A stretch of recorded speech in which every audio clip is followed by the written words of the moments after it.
What's up, guys? Real Bucks Talk back with another game preview. Today will be the Week 15 matchup against the Atlanta Falcons. Before we jump into the tape, let's quickly look at an overview of what the Falcons have done this year. Everyone knows they started off terrible, 0-5, got their coach fired, but then they kind of sprinkled in some wins here and there.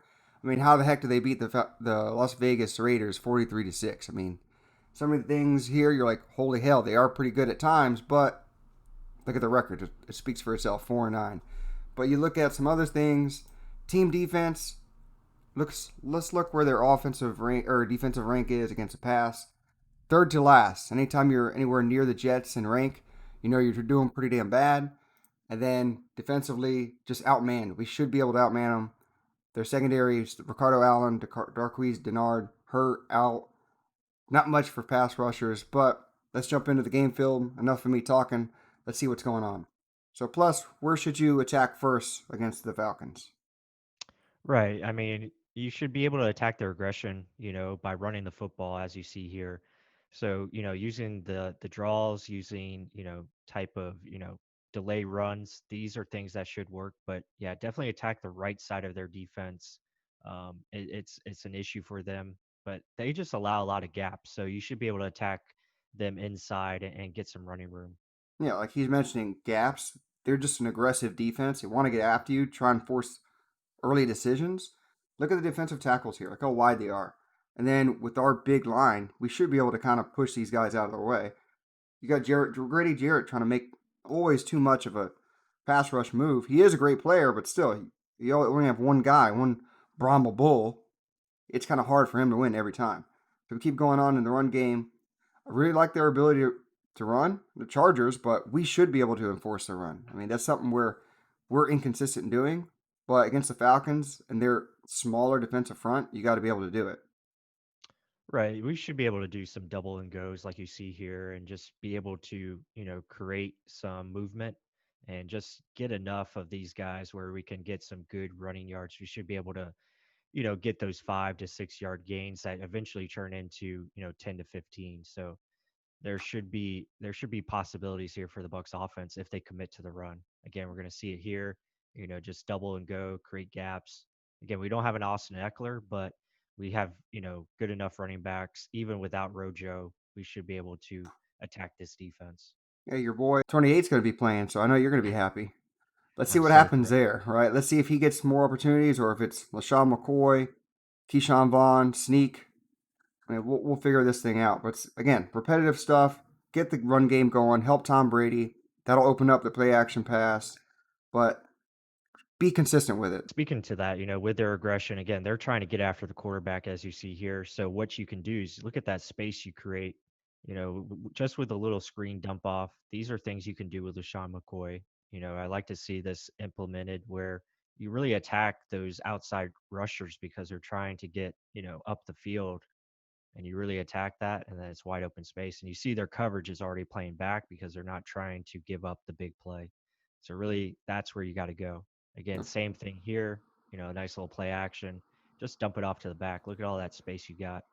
You got to take advantage of the flats, and it's going to be open because again, they're trying not to give up the big play, and then their defensive line is so aggressive trying to get after the quarterback. There's going to be openings. Yeah, like you said, run the ball to get the play action working. But Tom Brady, this is his bread and butter. Like he's gonna want to dump this ball off. It's just having guys who can catch the ball, i.e., LaShawn McCoy, and just actually running plays to that fashion. Don't force the ball deep. And then, like you were saying, they're trying to get back, not wanting to get beat deep. The middle of the field should be open. Linebackers dropping back so far.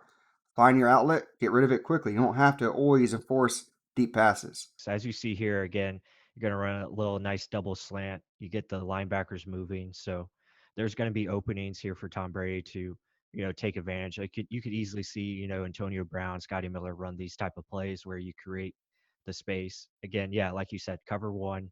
So there's going to be opportunities. They're going to mix it up with cover one and cover three at times. Look how far back on this play their safeties are.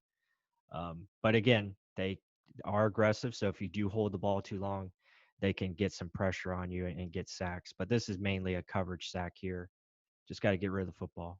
And like I mentioned, Grady Jarrett's like their one and only big guy in the middle. Like, yeah, Dante Fowler is there. We did a film study over the offseason about Donovan Smith. Donovan Smith kind of worked Dante Fowler when he was with the Rams. So I wasn't really scared of that. I know Donovan Smith isn't going to play this game. Hopefully that Josh Wells can stand up in there. But let's move on to now the Atlanta Falcons offense. What do you see a lot in the Falcons offense? Dirk Koetter is offensive coordinator, so Buck fans should know a lot about Matt Ryan in this offense. Right. It's vertical. They like to push the ball downfield just like us. So they're going to take their shots, as you see here. This probably should have been a touchdown, but again, ball was late, timing was off, almost intercepted. With that being the case. So yeah, they're going to try to, again, stretch us out. Play, try to make us play coverage down the field. So we just have to be prepared for that. As you see there. Yeah. With this, I'm thinking the same game plan they went into the Vikings game. Same thing here. Prevent the deep ball, allow the underneath. Again, Devin White may get abused, but still, you're just preventing the 7 points. You're allowing the three. And I think that's what they will probably go into with this. But you're seeing here again, they're taking these deep shots. They're almost unwarranted. I mean, this is no chance this guy's going to get this. He has time to throw. And then you have two defenders here coming down on the ball. So the opportunities to pick balls off will be there, especially balls in the air that long. So be opportunistic when it gets to your hands, catch the ball. So, but also a team that's 4-9 has nothing else to lose. Will take their shots. Will take creative plays, special plays, and the Bucs just have to be prepared, right? Right, absolutely. I mean, we've seen this before with the Falcons with Mohamed Sanu, and we've gotten beat, against it before. So you just have to be prepared when they run, stuff like this, the trick plays. And Raheem Morris is going to do stuff like this because he's a creative coach and he's going to try to be, get us off guard. So we just have to be ready for this and make sure, we get there and cover, what they're trying to do downfield. Julio Jones isn't going to play, but still, Calvin Ridley is a pretty damn good option too. And then you also have Russell Gage here, got a little can't miss, make you miss kind of player, but more of a first down getter. What do you like about him? Yeah, when I watch their offense, I mean, he's usually the targeted guy, especially on key third downs, like you said. So yeah, just have to make sure he's watched and make sure you tackle. Tackling is going to be huge in this game because I think, like you said, we're going to give up the short plays, but we have to make sure we wrap up and tackle so it's not a short gain turns into a long gain. Yeah, let's not have the Rams game, Saints game. Like, make sure if it's stopped in front of you, it's stopped in front of you. Don't allow them to keep going.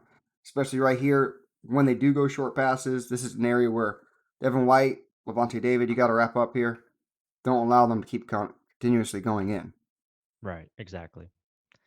Right. And like you said, tackling is going to be key. As you're going to see here again, play action, they're still trying to go down vertically. He's going to hit the check down. So just got to make sure you come up and tackle. Don't give up, the bigger gain than it needs to be. So again, vertical offense is first, but they will, Matt Ryan is a good quarterback. He's going to attack downfield. But if you, take things away, our front four should be able to win up front. As you see here, with stunts, we should be able to get going and make the play and cause pressure. And I know you like this number 65 here. That left guard should be abused. If you put JPP inside on some of these plays, he's going to get beat. But overall, I agree with you. Our front four should be able to do well just like they have been doing the past few weeks and get after it. I mean, you don't really have to rush Devin White, but I would like to have that happen. And how I was Hmm. mentioning with the JPP, how many times have you seen JPP the last couple of weeks do a quick little swim move over a left guard, right guard, and just put the guy down? So I think we Right. should continue this stuff. Same old, same old. Yeah, absolutely. And if we do sit on the short routes as you see here, we should be able to make some plays. You have opportunities for interceptions. Again, this is just film study and it should be pretty clear where you're going to have guys having options to make plays on the football and just hope we're in the right position to do so. And this is where you have to take advantage. Yeah, you let them drive down a little bit, but then they tend to make a mistake, and this is what you have to come up with. Yeah, I really like this play design they did too. So it's a cover three. Everyone's covering the deep options. And then you have one safety drop down in the box, pick this ball off. I mean, play your assignment. That's all it is. Assignment football, and you should be doing well. And again, pushing down the field, there are going to be opportunities to pick the ball off. Make sure When the hands meet the ball, you come down with it. Right, absolutely. And overall, to sum up this matchup, I mean, I think the Bucks they are should be favored. Again, they have the advantages. I think our front four should be able to have a really big day, especially with Shaq Barrett and JPP. So we should be able to, get after them and really pretty much delete what they're trying to do down the field vertically. Just kind of make sure we tackle. And then offensively, it's real simple. Just run the football and play smart with your passing game, take what the defense gives you.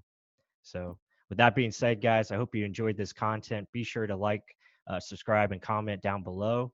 And as always, go Bucks. And until the next one.